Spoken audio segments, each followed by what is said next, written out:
Story 1. When I was in high school, my Spanish teacher gave me an A on a project I didn't complete. He asked if I had turned it in and I lied saying yes. I was usually a very good student, and he responded, "Oh yes, I saw you turn it in yesterday." The next day, there was an A in the grade book for a project I had only completed halfway. He convinced himself I had turned it in. I just watched it happen. Story 2. In grade school, a student kept breaking my crayons. He was known for being dishonest, so one day I broke his crayons in retaliation. When he told the teacher, he claimed I was responsible and tried to blame me. The teacher believed me instead, and he got in trouble. Story 3. I had a boss who was completely clueless, especially during a merger. You could explain things to him in simple terms, and he still wouldn't understand. If he started blinking while you were talking, you knew the lights were off. In the old days, desk phone receivers had ear and mouthpieces that could be screwed off, and the components that made them work came out as a compact package. I placed a cooked shrimp under his mouthpiece and screwed the cover back on. I did this on Friday after he left for the day. On Monday afternoon, he mentioned that he thought his phone had a problem and submitted a work order.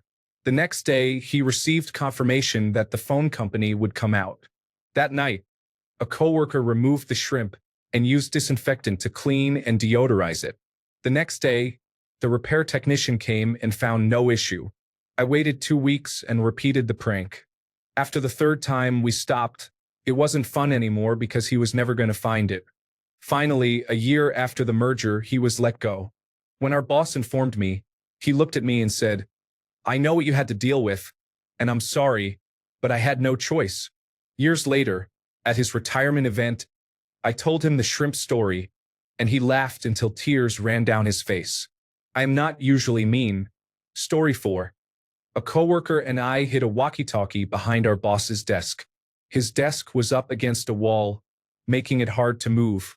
On the other side of that wall was the shop floor. This coworker and I would occasionally whisper our boss's name into the other walkie-talkie. I'd pass our boss's office, and he would be sitting at his desk looking confused. On the second day, he was just standing on the shop floor next to the wall. The same wall, opposite his office. Hands folded, scanning the shop and looking perplexed. I asked him what was going on, and he said, "Nothing, just in thought." On the third day, he started being a little short in conversation and seemed bothered. On the sixth day, the batteries in his walkie-talkie died. That was a fun few days at work. Story 5. This needs a little context. My boyfriend's grandmother is genuinely evil, not just a mean old lady. She is racist, selfish, ignorant, and made his entire childhood miserable. He still has scars on his back and legs from when she used to abuse him. Last Christmas, the family got her a digital picture frame that everyone can upload photos to through an application. I've been secretly editing the family pictures before uploading them.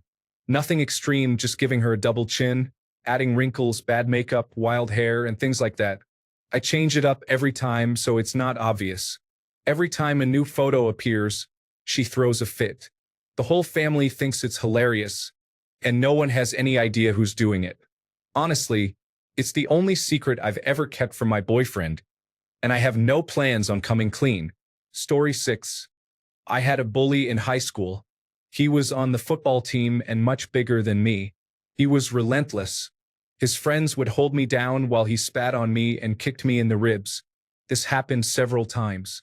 I would be walking in the hallway between classes, and out of nowhere, he'd punch me in the face with full force. One morning, I saw him put his brown paper lunch bag in his locker. During a morning class, I got a hall pass, grabbed his lunch from his locker, and went to the bathroom. I defiled his lunch and put it back in his locker.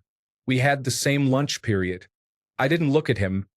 I just sat at my table talking to my friends when his table completely erupted. He was furious, but he was such a jerk that half the school could have done it. But it was me. I've never said a word about it until now. So if you're reading this and someone defiled your lunch bag, you deserved it. I wish you had eaten it. Story 7. I caught a grass field on fire next to the bowling alley in Garden City, Kansas, about 45 years ago. I ran into the bowling alley and alerted them about the fire, telling them I saw two kids run away from the field. I was thanked for the warning and information. Nobody got hurt, and the only thing that burned was the empty grass field. Story 8. During a psychotic break, I slashed the tires on someone's bike. It was completely random, just a bike parked on the sidewalk. I was not in my right mind. I apologized to that person. Story 9. I reported my former boss to Human Resources for having a relationship with a coworker, which violated company policy. After he lied to me about a promotion for a supervisor position. Felt like sweet revenge for the way he treated me. Story 10. My ex-boyfriend used to sell cars, and he kept all of the keys in one drawer. We had a child together, and I moved out of state away from all my friends and family for him to start a life together. And then he cheated on me. On the day I was collecting all my belongings to move back to my parents' house, I found the drawer with all the keys. I took all of them. During my 4-hour drive back to my parents, I blasted my favorite music. Every 20 minutes, I threw a different set of keys out of the window on the passenger side and into the abyss of the freeway. I got rid of about 10 luxury car keys, Audis, BMWs, and rare hot rods. It was my little petty payback, and I knew he had the money to replace everything. It would just be super inconvenient. It was very satisfying and, to this day, my most diabolical act. Story 11. I broke my stepsister's Little Mermaid soundtrack CD when I was 7 because she played that terrible Lime in the Coconut song on repeat for hours. Story 12. I painted my uncle's car tire with pink paint because I didn't like him. He went to my mom, accused me, and she asked if I did it. I said no. It's amusing since similar things have happened. They are not wrong, but they have no proof. Story 13. I lit a portable toilet on fire and pushed it off a cliff. I got it from a construction site a block away from my friend's house. Story 14. I had squatters in my house. I suspected they were behind on car payments. I obtained the vehicle identification number and called the manufacturer's finance company. I provided them with the address, and the next day I received a call from the towing service on their way to pick up the car. I even informed a helpful neighbor, who called me during the process and took numerous pictures. Story 15. I put laxatives in my boss's lunches weekly because he told me I was inadequate at my job. Who is inadequate at his job now, Mark? Story 16. My sister and I had to share a car. I was in high school and she was a first-year college student living at home. I accidentally hit a telephone pole because I wasn't paying attention. I was talking to my friends on the sidewalk. I was going slowly, so it wasn't terrible, and it was only the front corner of the passenger side bumper and headlight that were damaged. I didn't call the police, drove home, backed it into the driveway, and let her take it to college the next morning without saying a word. She came home crying, saying someone must have hit her in the parking lot that day. I'm 52 now, and she's 55, and I've never mentioned it to her or my parents. Story 17. My first week at a new job, I backed a cherry picker forklift into a door in a secluded area of the warehouse. I didn't report the incident and closed the door as best I could before continuing with my day. I never got caught despite there supposedly being cameras. Months later, I overheard the manager complaining about never finding out who broke that door. I worked another year and a half there without being discovered. Story 18. The troublesome neighbor always leaves his car window down about a 1/4 inch. I pushed a condom through the window, where it landed on the passenger side floor. His wife found it. World War III ensues. She stays, he leaves. Peace and quiet reign. Story 19. I was the only employee of a company with 3 owners. One owner is a businessman I respect. The second was my college mentor in chemistry. The third was untrustworthy. The businessman I suspect is a literal billionaire but openly calls himself penny-wise and pound-foolish. In short, they kept me financially constrained and tried to make everything happen in a series rather than just telling me how much money there was to work with and allowing me to build the facility. When the funds ran out, the businessman said he would liquidate the other owner's business to recoup the costs. I did some calculations and realized I could actually make this project work with my own money, but I couldn't afford to personally guarantee the lease on the 12,000 square foot facility. I flew to Seattle, had coffee with the businessman, and told him I didn't want to work with the untrustworthy partner, but showed him the calculations that indicated this project could succeed. We would want to split the business entity in two and remove the untrustworthy partner. I ended up removing him from the company, gaining 15% equity, and took a pay cut of $20,000 per year to demonstrate my commitment. 6 years later, I am a 50% owner, and we are generating about $2 million per year. Story 20. I dated a boy throughout high school. He cheated on me and we broke up.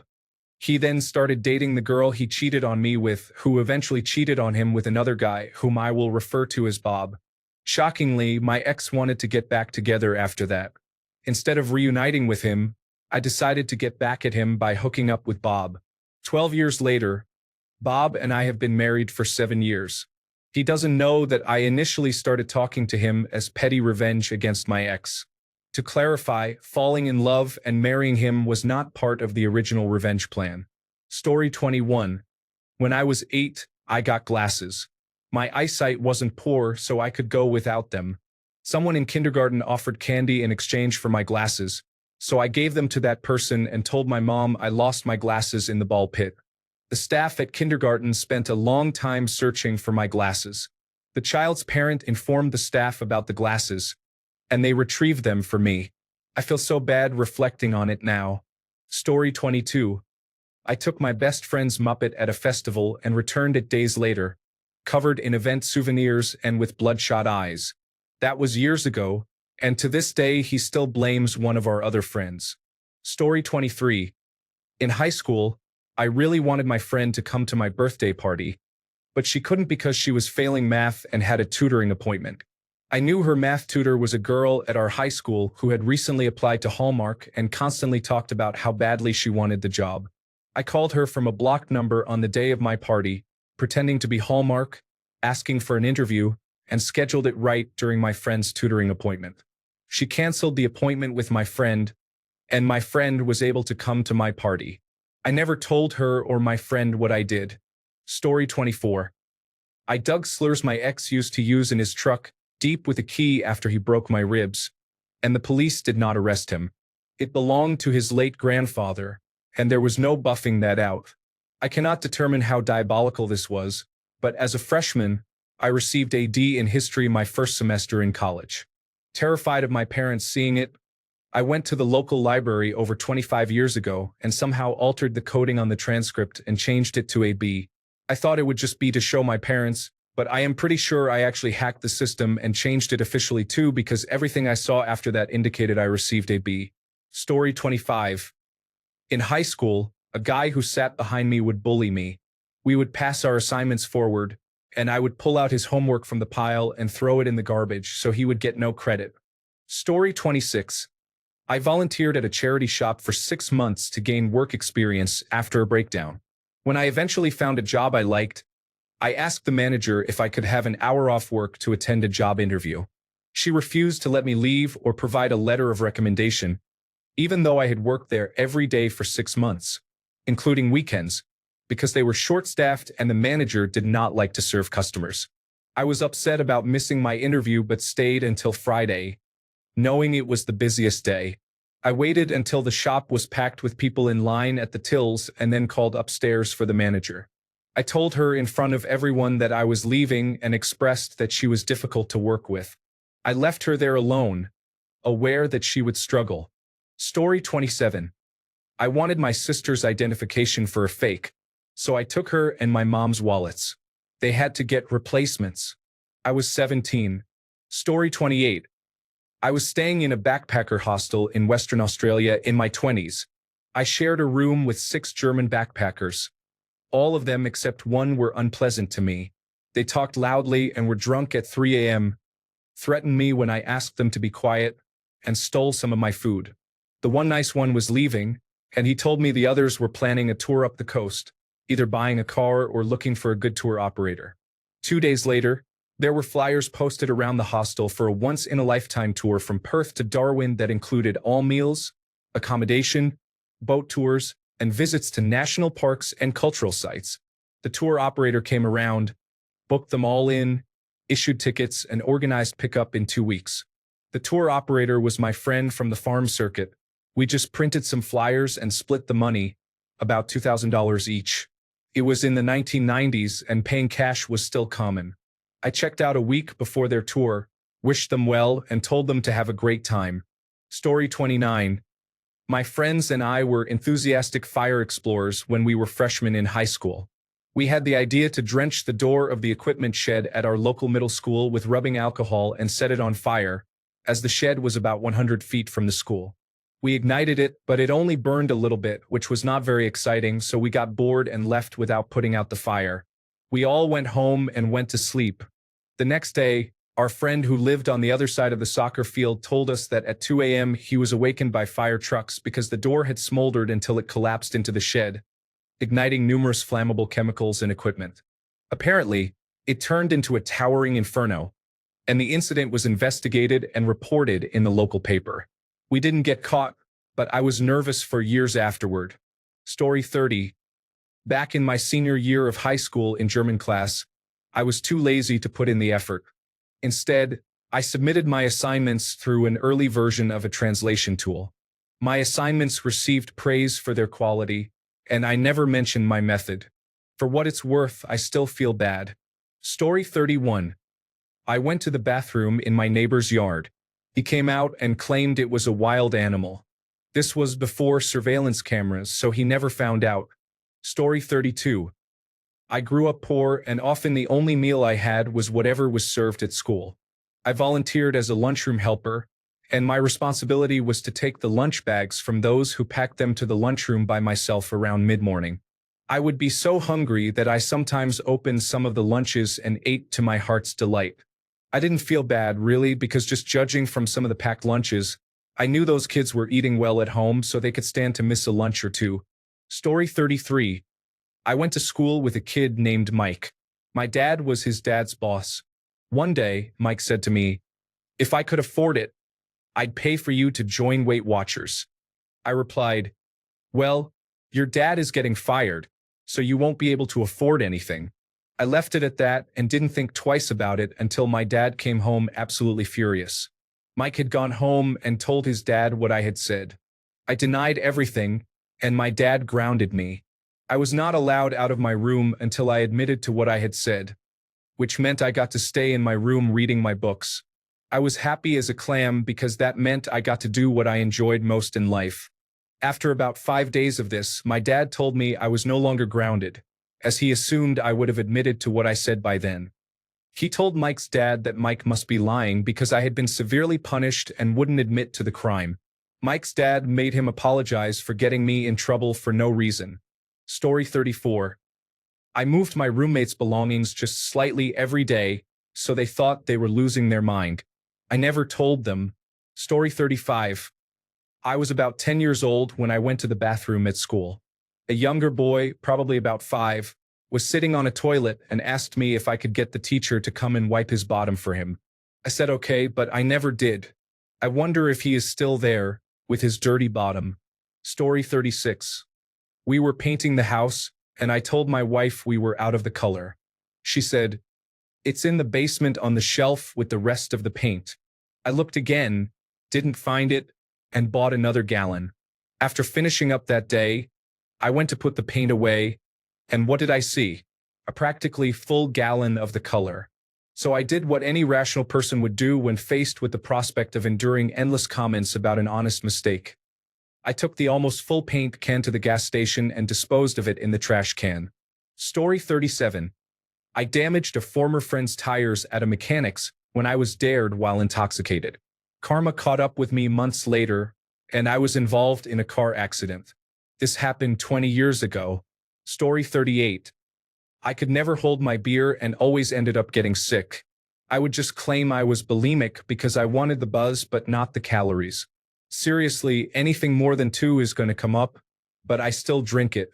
Unless I'm dancing, I don't get sick when I'm dancing. Story 39. When I was taking Spanish lessons at a community center, there was a self-service treat cart. I did not always pay for a chocolate pretzel. Story 40. I ran out of fuel in a random neighborhood and noticed a gas can a couple of houses down under their carport. I sneaked under and checked it for fuel. It had a couple of gallons. I put the fuel in my car and left. I'm not proud of it, but I was using substances at the time. I feel bad because I intended to return their gas can, but that never happened. I apologize. Story 41. When I was little, I had a fight with my big brother, and out of revenge, I hid his school books in the freezer. My mom loves telling that story. Story 42. My granddad used to use dipping tobacco even though he already had cancer and hid it from my grandma. He never dipped while she was home and never left any evidence. I took one of his cans out of his empty coffee ground containers and sprinkled a tiny bit on the ground next to the oven while my grandma was out. My grandma, who notices everything, immediately stopped when she walked into the kitchen, paused for a second, and looked over at my granddad with the scariest look I've ever seen. Story 43. What is diabolical? Anyway, I clogged a toilet at a friend's house. One time, I went outside, grabbed a stick, and used it to push the obstruction down the toilet. Story 44. Someone took something from me, and I took it back and used it in front of them the next day.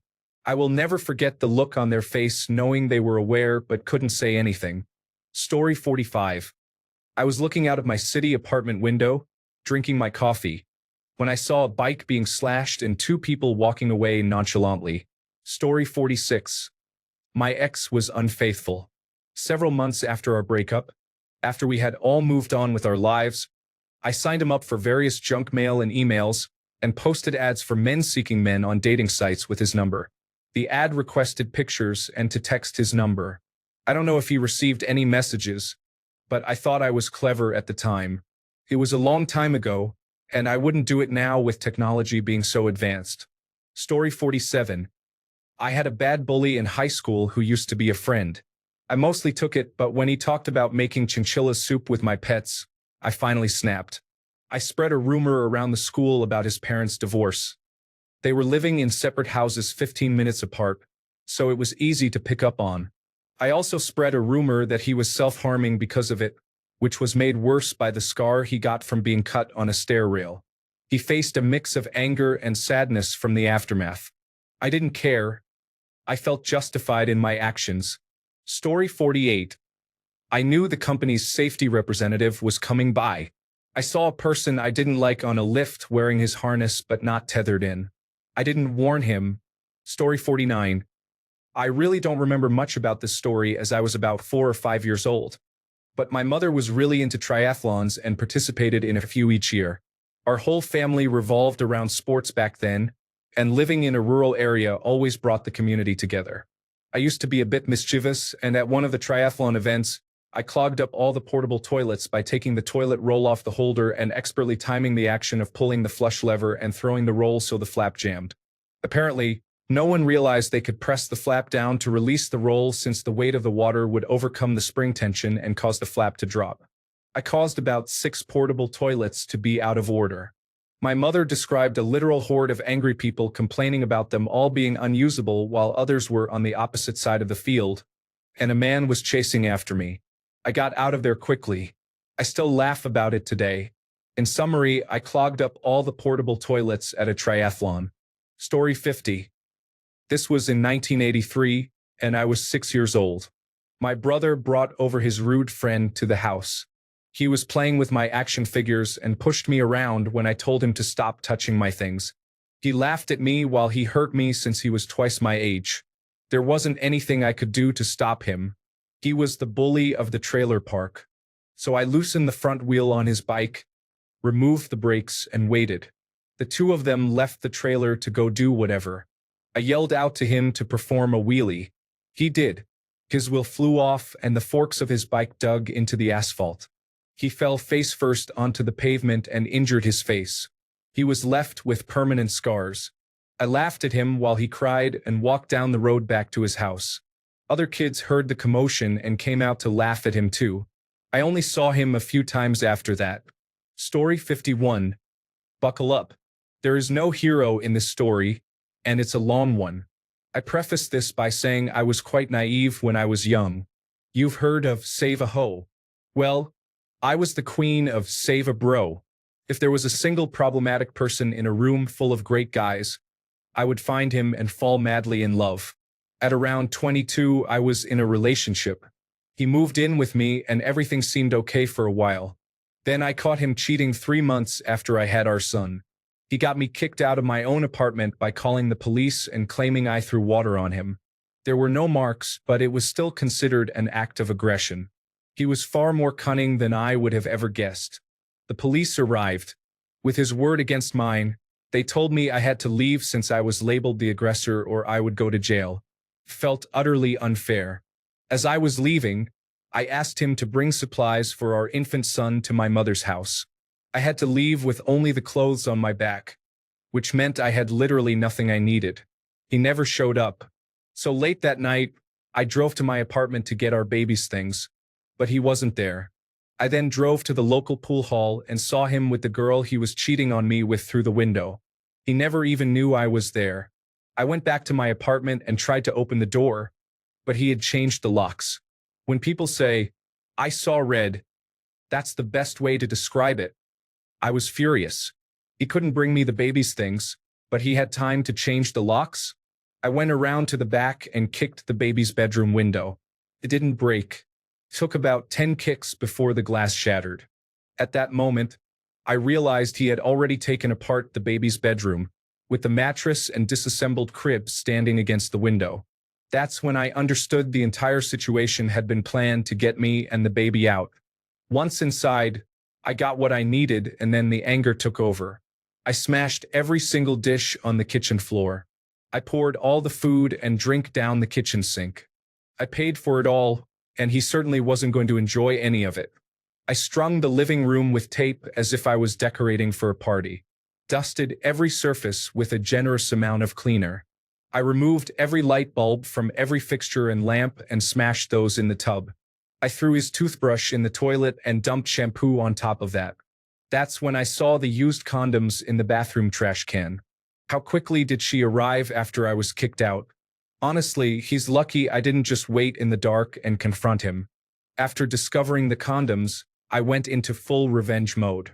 I didn't just want to make his life miserable. I wanted to hurt him. I poured cooking oil on the tiles in front of the living room door, hoping he would slip. I dumped more oil into the broken dishes all over the kitchen floor. Before I left, I went to his neatly made bed, pulled back the covers, and dumped many gallons of water on the mattress. Then I pulled the covers back up, making it look perfect again. My hope was that he would return, clean up the mess, and then discover a soaked mattress. I climbed back out through the broken window and raced back to my mother's house, not even realizing my arms were scratched from the glass. When I walked in the door, my mother took one look at me and said, "Oh my God, I knew it. You killed him." I replied, "No, I didn't. But when the police called later, I was here all night." I told her everything, and they did call, and she told them I'd been home all night. It was probably the nicest thing she ever did for me. I'm not proud of what I did. I did seek therapy. I did grow up. I'm proud that I'm not that person anymore. I feel bad for her. Story 52. A roommate bullied me incessantly about having a cold sore. She called me dirty, told everyone I had herpes, and advised them to stay away from me. In response, I drank from her water bottle and used her lip balm when she wasn't around. Story 53. I used to manage safety at Uber, and one time I recreationally hung out with an employee from a different department. I told him exactly how the trust part of trust and safety worked, and he started selling Uber Eats credits by the thousands. He got into gambling and told a guy who used to place my bets that he would give him credits for gambling credits. One day, he hit one of those crazy parlays and won around $100,000. The bookmaker then tried to hijack the winnings, claiming he owed him money since he knew the Uber employee would quit his job and ruin his access to the credits. The Uber employee had unlimited access to personal information and found the home address of the person who placed the bet. The bettor called the police and reported him, leading to higher authorities getting involved. I never faced any consequences or was mentioned in the situation. I still know both individuals. The Uber employee got fired for attendance and never got in trouble. The bookmaker received over 40,000 Uber Eats credits in a 3-month span. I thought I was going to prison for this, but now I can share the story. Story 54. I took $100 from my grandmother and hid it in my hair. She said she needed it for the rent, but I was already too deep in the lie to risk telling her and facing the consequences. Story 55. I had a coworker who was difficult to deal with. She had gastric bypass surgery but was always hungry. I would eat half my lunch, whether it was greasy fast food, something homemade, or even desserts. I would kindly ask if she wanted my leftovers, knowing she would never say no. Story 56. Here are the first few thoughts that come to mind. I enjoy watching people sleep, not in a creepy way. They look so cute and peaceful. When I was 4, I took a few dollars from my mother's purse. Compared to others, I would say I am fairly innocent, mainly because I am not going to admit to the truly diabolical things. Story 57. This happened yesterday, while I was playing golf. Someone on the opposite hole hit a wayward shot off the tee that struck my bag and landed next to me. Not a single warning was given. It certainly rubbed me the wrong way, and I thought to myself, looks like you're taking a drop. I watched him as he searched for his ball, running over to some other golfers and back to the fairway, checking the bushes. Story 58. Years ago, I was working at Cracker Barrel with a friend. We had a terrible general manager who would always lose her keys. One day, we decided to flush them down the toilet. We spent a long time watching her look for them before clocking out for the night and declaring it a win. Story 59. Late one night, I lit a bunch of fountain fireworks on the top floor of the stairwell at my college's parking garage. The stairwell had glass walls, and it was a beautiful sight to see the multicolored sparks falling down for stories, filling the whole area with smoke. As my friends and I stood on the sidewalk admiring the view, a police car pulled into the lot. We quickly made ourselves scarce. I'm sure it caused quite a mess for some custodian to clean up. Sorry, wherever you are. Story 60. I convinced my childhood best friend's little sister to go into his bedroom while he was gone and retrieve the micro machines he had taken from me. The look on his face when I pulled them out of my pocket the following day was glorious. Story 61.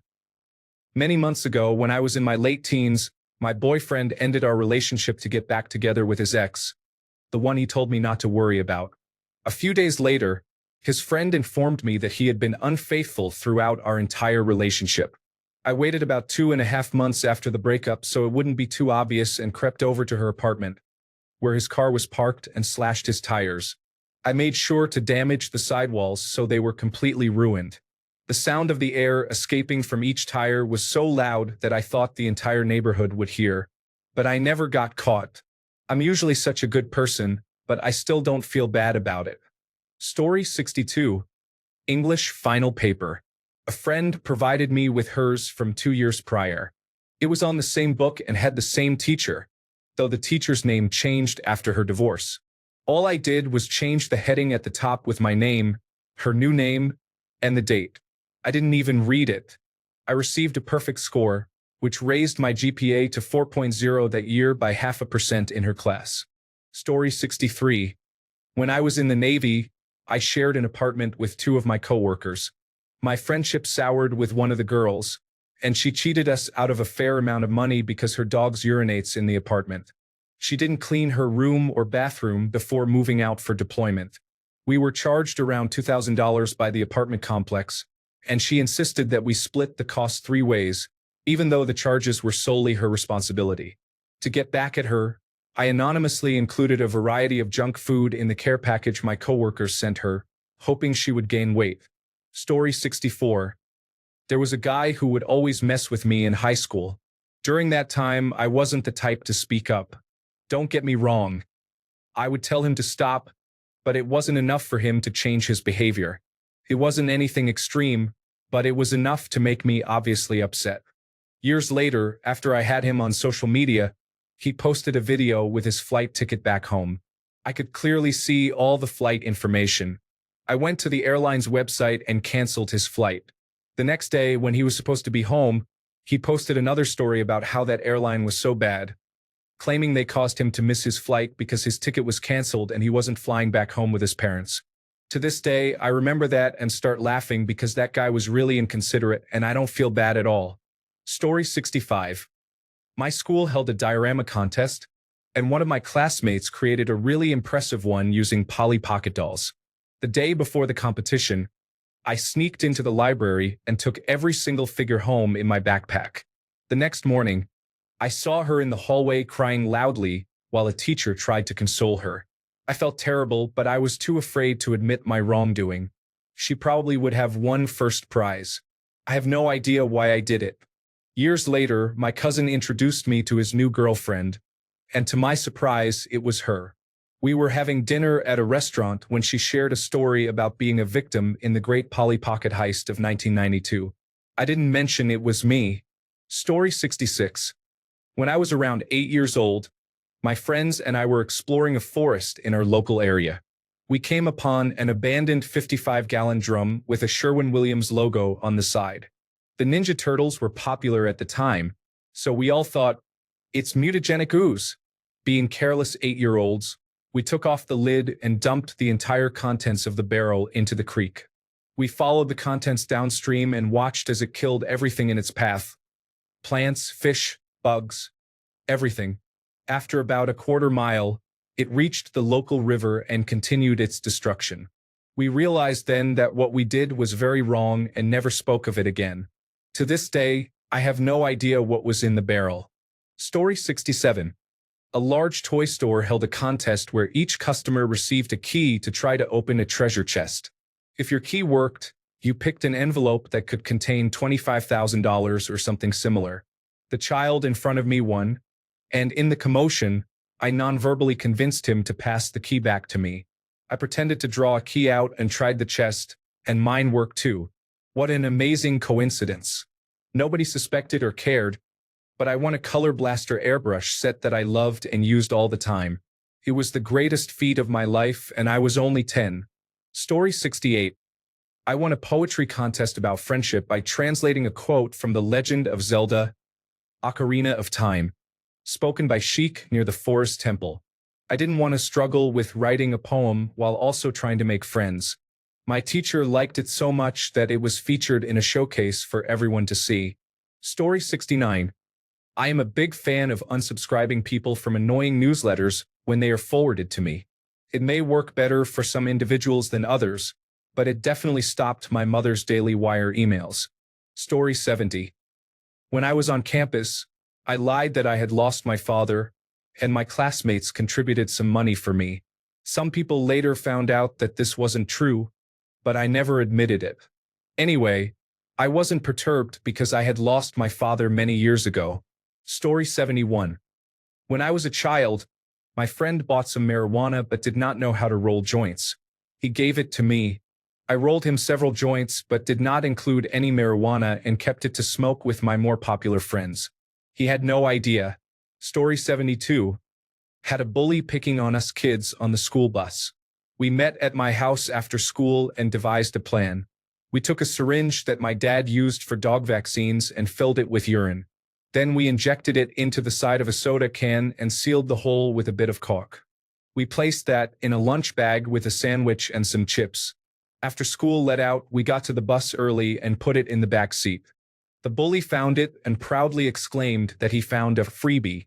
We proceeded to laugh until we cried in our seats as he enjoyed his snack and drink. Story 73. 3 of my friends worked for a small company. It was run by an arrogant 35-year-old man whose risky decisions had all worked out. The company was dwindling. It was still operating, but contracts were drying up and the employee count was decreasing. He was asking employees to take temporary pay cuts. The writing was on the wall. He went all in on one big contract and abandoned the smaller ones. I saw on a subreddit for that Southern California town that the company was named. I knew my friends would be following that thread. I knew that the company's CEO frequented a local absinthe bar. Pretentious, I know. So I wrote on that post that I sat with a man named Ben at the absinthe bar who claimed to be the CEO of the small manufacturing company.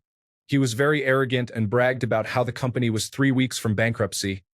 But he knew they would be fine because all he had to do was convince 3 more employees to take reduced wages. If he found 7 new contracts, the company would take off. I wrote it knowing enough details about the owner and the company's circumstances that my friends would see it as true. They all started looking for jobs that week. If they hadn't, they wouldn't have had a job when one of them quit and two of them were let go. I've never told them, but it was obvious that the company was going under. It did within a few months. They were better off switching now instead of later. But I gambled with their employment because I thought it was foolish for them to stay. Paid off. I had no right to do that, but I'm glad I did. They all talked about that Reddit post the next time our girlfriends got together. Story 74.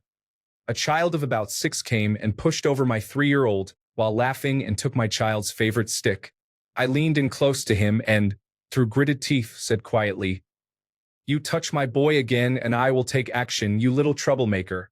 I took hold of the stick and handed it to my son. Then I stood and said loudly, "Okay, buddy, see you later." Story 75. Not untold, but actually diabolical.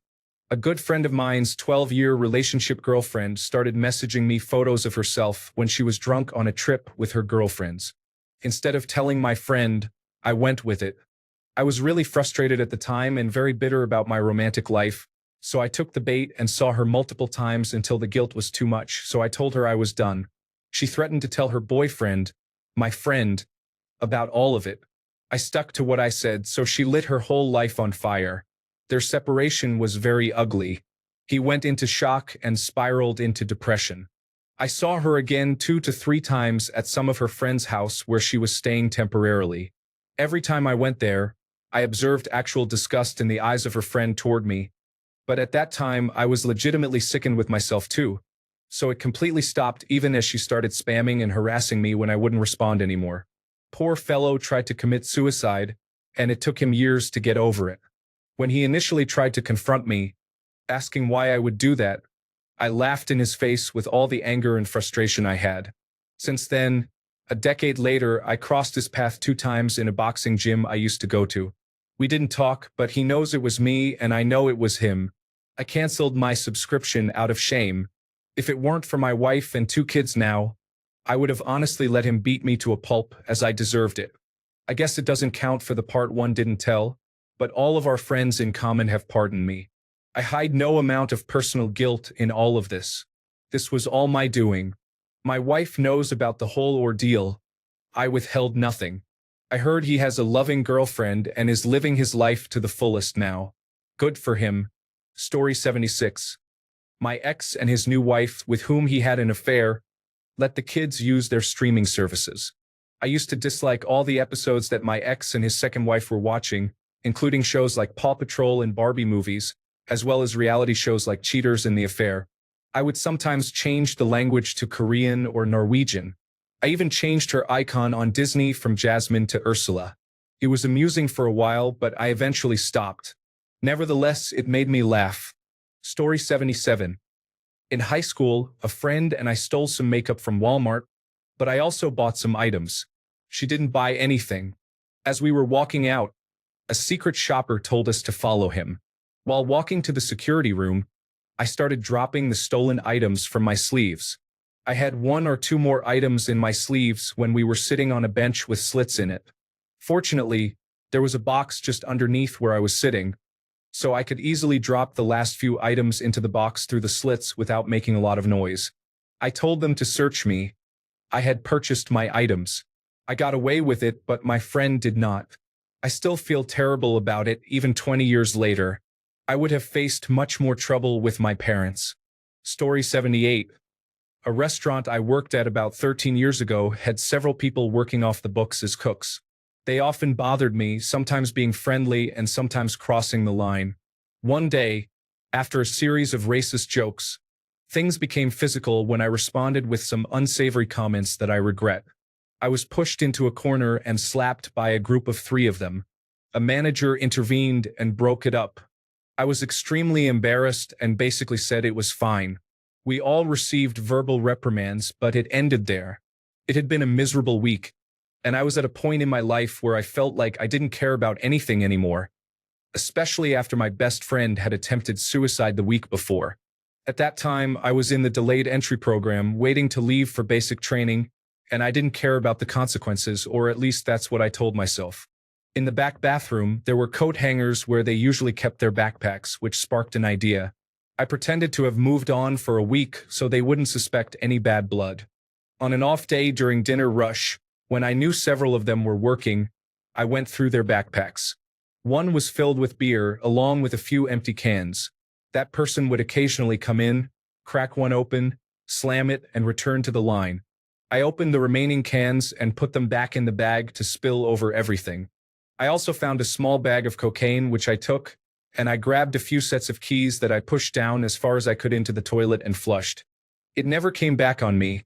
I heard secondhand that one of the guys stayed late over an issue, but I felt asking would be tempting fate. Anyway, that's the one case of extreme revenge I've held onto and never mentioned to anyone. The military was tough, but I'm in a better place now, and my friend is doing better too. Story 79. My brother and I enjoyed teasing our neighbor's child when we were about 7 and 10 years old.